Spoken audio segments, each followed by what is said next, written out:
Ever wonder how attackers discover network weaknesses or how security professionals map out complex systems? Understanding your network is the first step to securing it, but seeing what's truly out there can be a challenge. Today, we're unlocking the secrets of network reconnaissance with NMAP, the foundational tool for uncovering hosts, services, and potential vulnerabilities. Alexander Stevenson sits down with us to guide us through its powerful features from basic discovery to advanced scripting. My name is Kyle Winters, and this is Security Unlocked.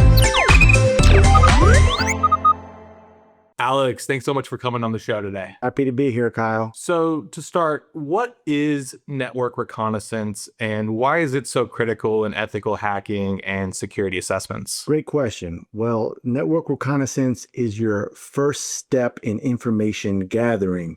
You need to assess the field and understand all the possible avenues of attack. You have many considerations when you're doing network reconnaissance, whether you're in the passive or active phase. And luckily, there are many tools out there that will help us make this process easier, even automate things and provide reports for us that we can submit to our team to help make sure that everything is protected and locked down. So when it comes to network reconnaissance, then you got different tools, whether it's like open source intelligence. NMAP is obviously one that's very common and popular as well too. Why is it such an indispensable tool when it comes to information gathering? Why is everybody trying to use NMAP as kind of that initial reconnaissance tool? Sure, it is very popular because it is not only flexible, but powerful.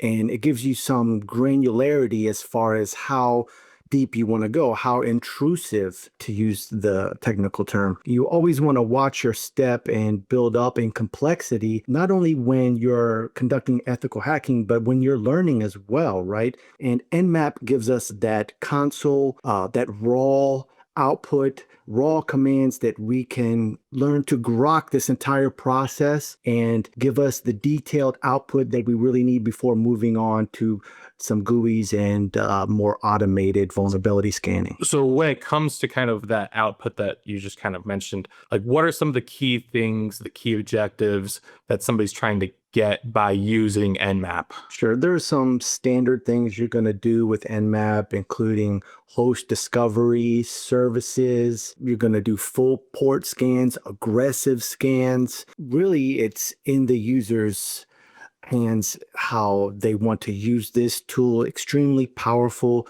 But yeah, I would say host discovery, operating system, services discovery, and then adjusting things with aggressive levels and timing levels to sort of get that sweet spot of the output that's concise but powerful and exactly what you need. So I definitely have some follow-up questions for you, especially when it comes to, aggressive scanning and the different types of scans that you can do. But why don't we go ahead and jump into maybe if you have a demo of NMAP. And if I'm not mistaken, NMAP is typically included with Kali Linux. Is that correct? That is correct, Kyle. It is included in Kali Linux. Awesome. So I see you have an instance of Kali running right here. Let's take a look and see what NMAP can do. Well, the first thing you always want to do, Kyle, and is you want to look at the docs. So there are a couple ways to do that. We could go to nmap.org and we could download NMAP there too for our normal system, but it's included here with Kali, like you said. But what I like to do is type man NMAP, and just like NMAP, it is granular. So if I go to the website, Kyle, let's say I wanted to search for a specific type of scan, like a SYN scan.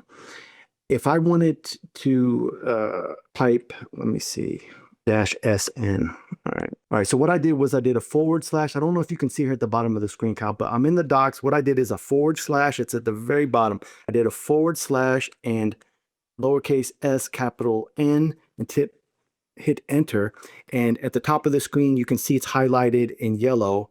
If I hit N, it will go through the entire document and provide us with every single instance where that particular flag is mentioned, right? So this prevents information overload, and it also helps us from having to browse through all the different docs pages, because on the online docs, they're great, but you're not going to get this type of low-level filtering that's going to enable you to see results for specific flags quickly. So the docs are extremely powerful. That's where you want to start. I appreciate you calling out the docs as well too. If you ask my boss, he claims that I don't read any docs.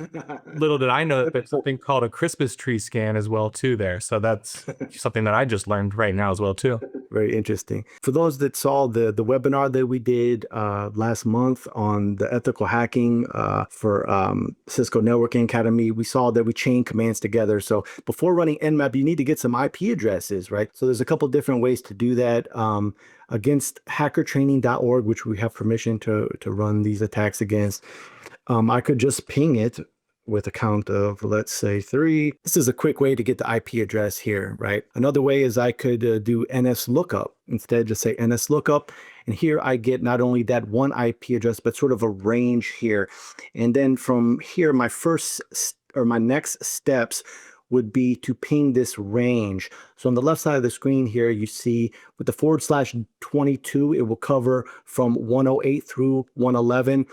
Based on what I'm seeing right here, that's where I'd run my initial scan. You want to balance speed and the amount of sort of detail you can get. If I scan a wide range, Kyle, of IP addresses, it's going to take a long time. So we narrow things down as much as we can and find that sweet spot once again. Yeah, and what's kind of the methodology that you recommend when it comes to doing like just a simple host discovery to a full port scan? I mean, there's obviously things that you can do with NMAP that can be very quick or things that can take a long time. So when would you want to do each? That's a great question, Kyle. And I always err on the side of caution. I don't know how you operate. I know you have a lot of skills in this domain, but for me, I always err on the side of caution.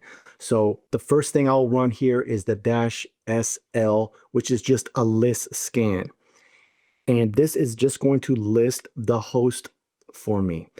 It is not actually going to send any probes. So this would be considered passive reconnaissance. It's just showing me which IP addresses are available in this range, and it's listing them.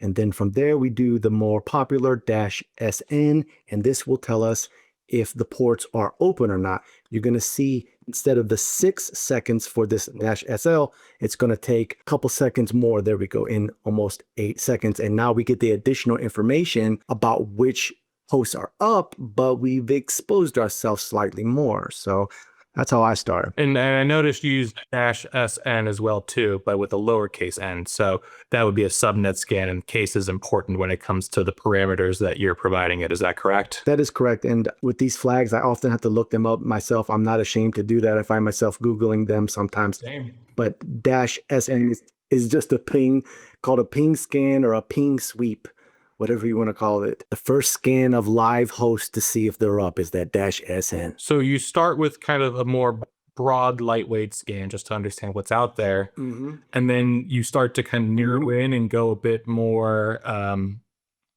I start probing more things, so to say. That's right, Kyle. And now is a good point to, once you know what your target is, to start exporting things. Now that I've got it narrowed down, I can start exporting things. So I could run this scan here and export it, the results to my desktop, which I've already done here. So we don't have to wait on it, but let me see. Okay, it's running in real time. There we go. All right. Okay, so we can export this to a file, a text file, a CSV file.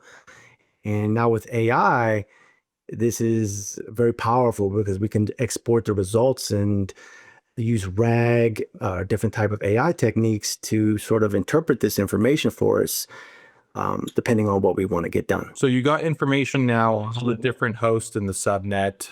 Let's say, what was the IP address before that? There was a specific one, I think, that was relevant. Was there not? Or was that just the entire subnet before? I've had luck with different versions of these right here, but the one that's returned from ping, yes, and the NS lookup is this .153 IP address. So that's where I've sort of focused mainly.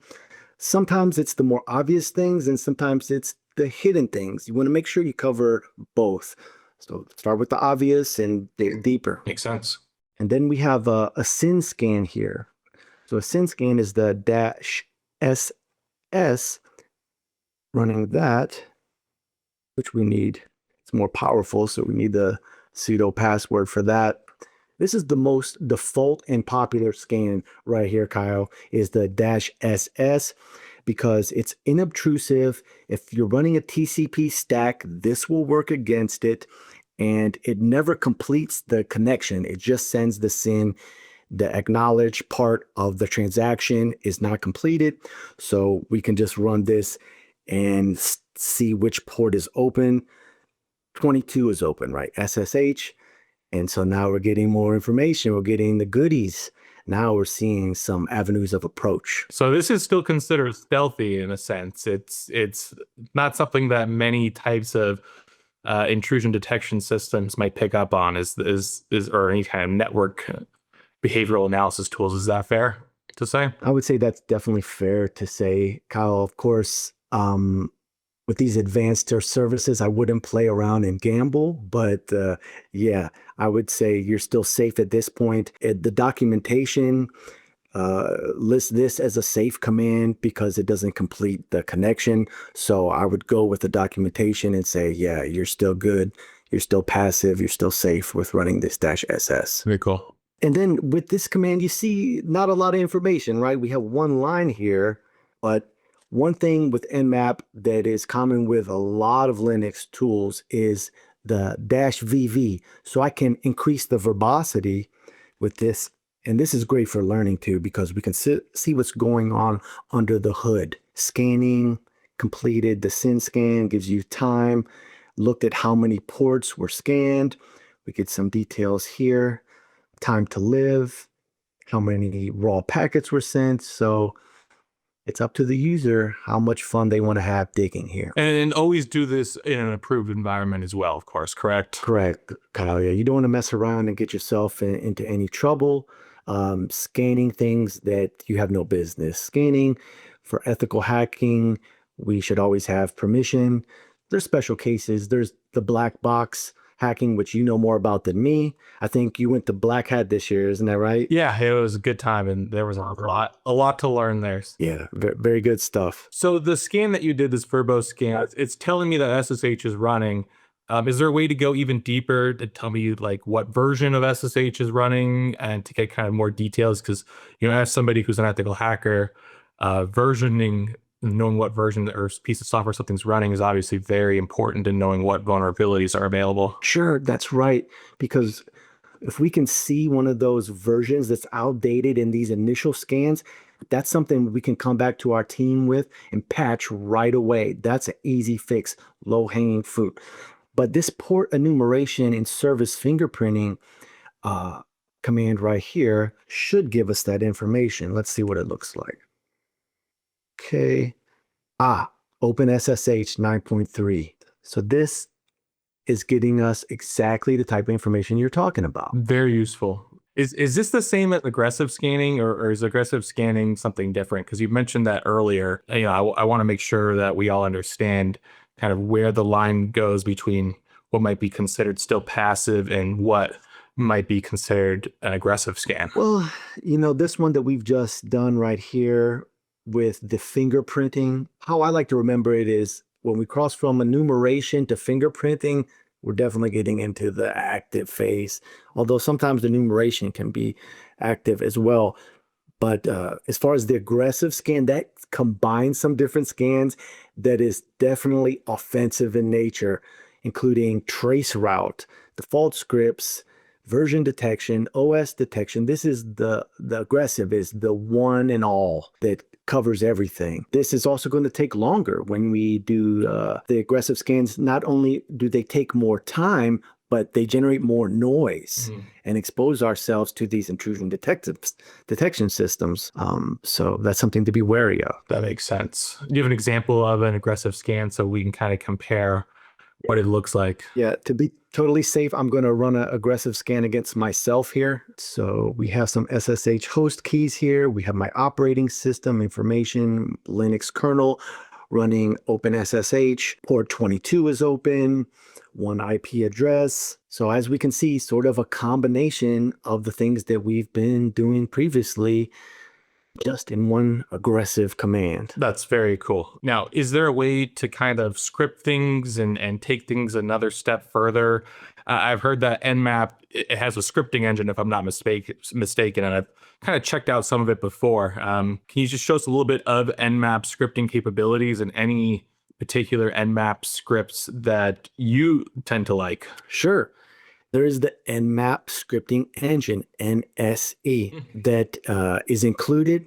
And I'm going to go back to what you mentioned previously, Al, because I didn't pick up on it, but NMAP is included, right? So if we type NMAP here in Kali Linux, I'm running in Kali Linux, it will open it here and show us a smaller version of the docs.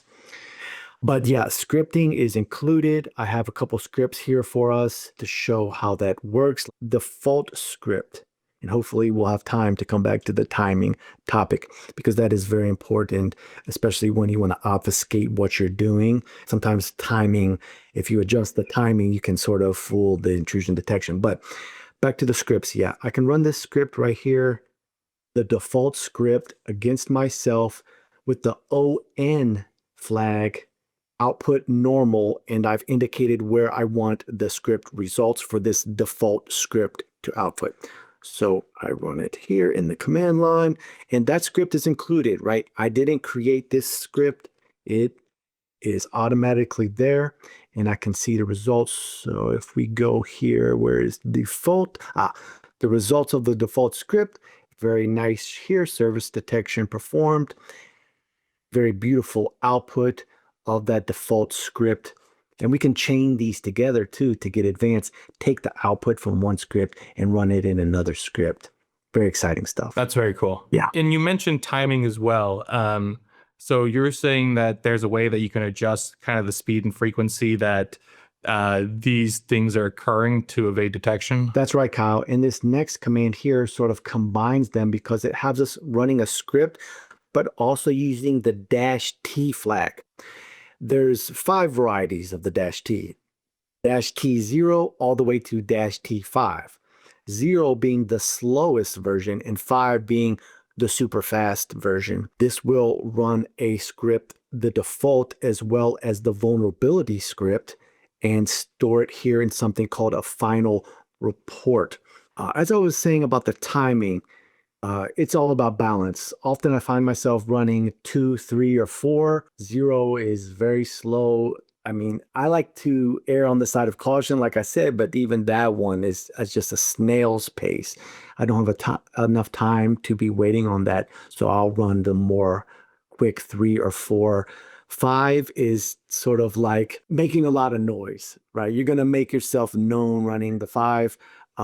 But if you're doing ethical hacking and you're approved to do so, there's no reason why you cannot run a -T5 because it doesn't matter if you make a lot of noise. You want the results quickly, and that's the best way to do it. Can I show you the results real quick? Oh, absolutely. So it automatically spits it out in XML form.